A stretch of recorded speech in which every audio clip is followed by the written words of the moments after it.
Typhoid Mary. She knew she was killing people, and she never stopped cooking. Mary Mallon was a cook, a good one. She worked for wealthy families in New York City at the turn of the 20th century, and her specialty was peach ice cream, a delicate dessert served cold, never heated, passed from her hands directly to her employers' mouths. There was just one problem. Everywhere Mary worked, people got sick. Fever, diarrhea, death. Between 1900 and 1907, she worked for 8 families.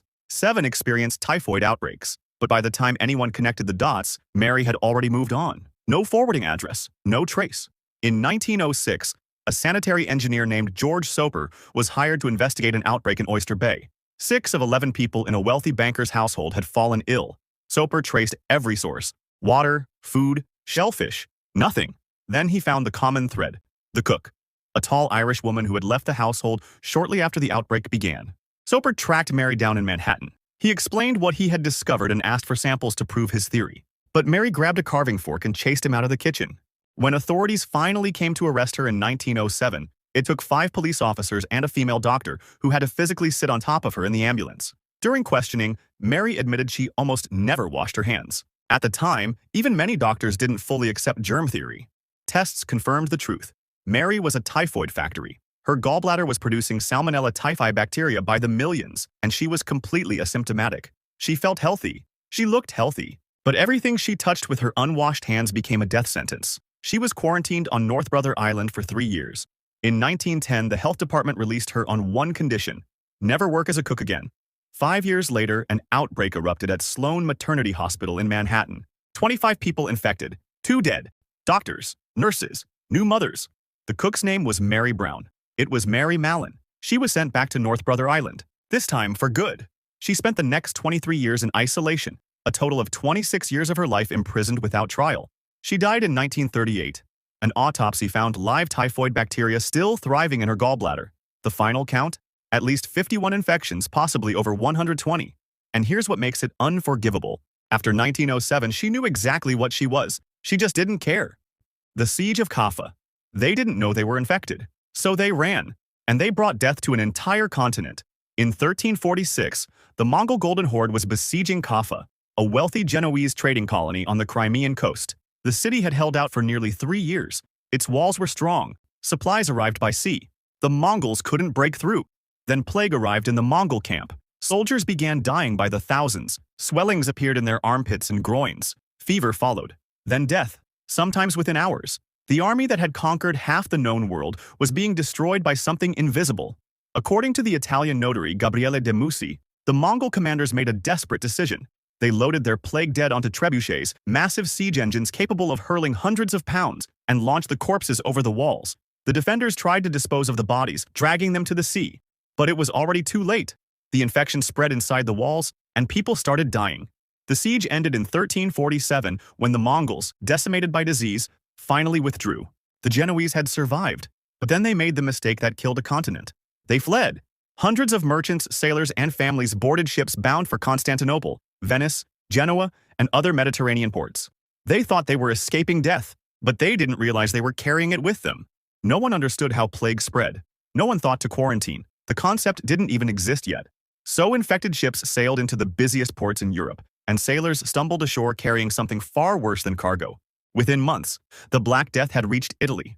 Within years, it had swept across Europe, the Middle East, and North Africa. Entire villages vanished. Cities lost half their populations. Bodies piled in the streets faster than anyone could bury them.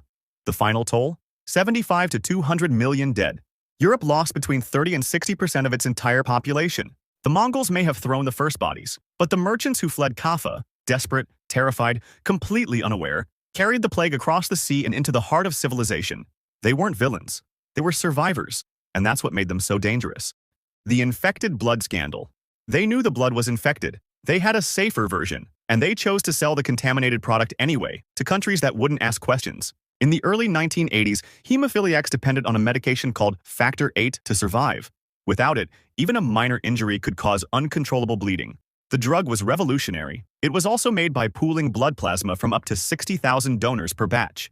And that was the problem. Pharmaceutical companies paid for plasma. The cheapest sources were the riskiest: prison inmates, intravenous drug users, men from urban gay communities, and other high-risk populations no one fully understood yet. One infected donor could contaminate an entire batch, and thousands of batches were shipped worldwide. By 1982, the CDC reported hemophiliacs contracting a mysterious new disease.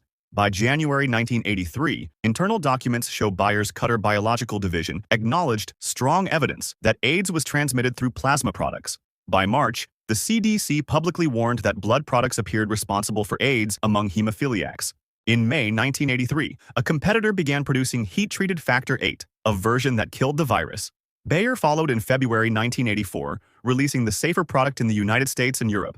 But they didn't destroy the old stock. Internal documents revealed what happened next. Cutter continued manufacturing the older, untreated medicine for months. When a Hong Kong distributor asked about the newer product, Cutter told them to use up stocks of the old one first. They shipped more than 100,000 vials of potentially contaminated factor VIII to Asia and Latin America. When doctors in Hong Kong asked if they were receiving AIDS-tainted medicine, Bayer assured them it was the same fine product we have supplied for years. It was. That was the problem. Thousands of hemophiliacs tested positive for HIV.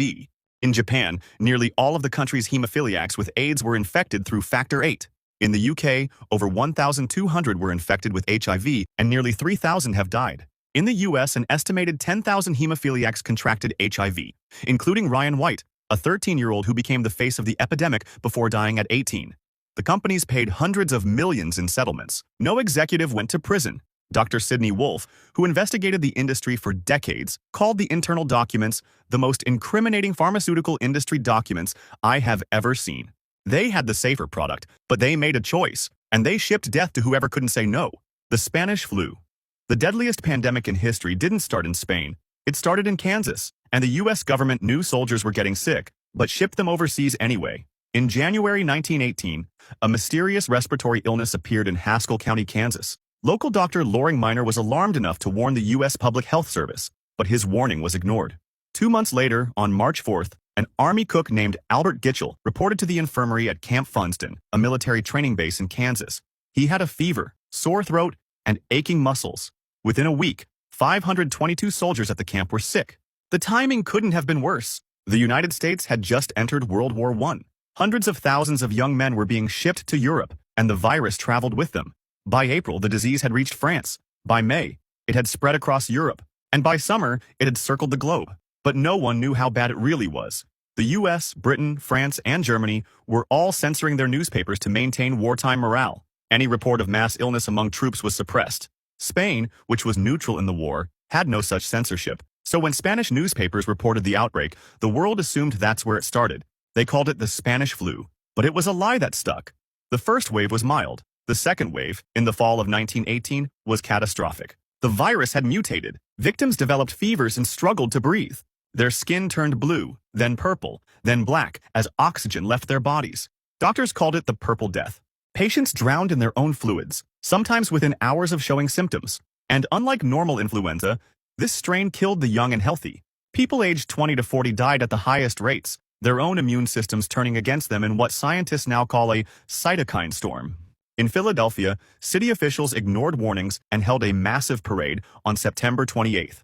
Within days, hospitals were overwhelmed. Within weeks, 12,000 were dead.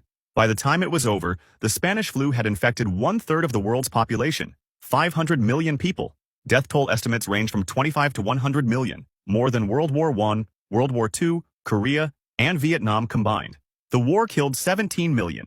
The virus they helped spread killed at least 3 times that, and it all started with a sick cook in Kansas and a government that decided troop movements mattered more than a warning from a country doctor. COVID-19. 6 years later, we still don't know exactly how it started. And that might be the most unsettling part of all.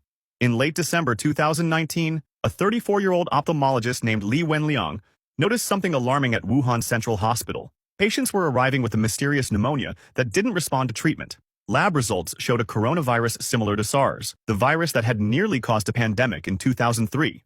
On December 30th, Li sent a private message to fellow doctors warning them about the cases. Within days, he was summoned by police and forced to sign a statement admitting to spreading false rumors and seriously disturbing social order. And on January 10th, he developed a cough after treating an infected patient. On February 7, 2020, Li Wenliang was dead. The virus had spread beyond Wuhan, beyond China, beyond any hope of containment. On March 11th, the World Health Organization declared COVID-19 a global pandemic. Within 2 years, over 6 million people were confirmed dead, though the real number is likely 3 to 5 times higher. And here's what we still don't know: where it actually came from. The leading theory is natural spillover. A coronavirus living in bats infected another animal, possibly a pangolin, and then jumped to humans at the Huanan seafood market, where live wild animals were sold alongside everyday groceries. It's the same pattern behind SARS and MERS. Scientists had been warning since 2007 that bat coronaviruses were a time bomb waiting to explode. But there's another theory. The Wuhan Institute of Virology, located just miles from the market, was actively researching bat coronaviruses. Some investigators believe the virus may have accidentally leaked from the lab during research. The U.S. intelligence community remains divided. No definitive proof exists either way. What we do know is this: in the critical early weeks, information was suppressed. Doctors were silenced. The wet market was sanitized before scientists could collect samples. And by the time the world understood what was happening, the virus was already everywhere. COVID-19 killed millions. It shut down economies, overwhelmed hospitals, and changed how we live. And unlike every other disaster in this video, we still can't say for certain what the mistake was, or even if there was one we could have prevented. Maybe it was the wet markets. Maybe it was the lab. Maybe it was ignoring a decade of warnings. Or maybe it's the fact that 6 years later we still don't have an answer.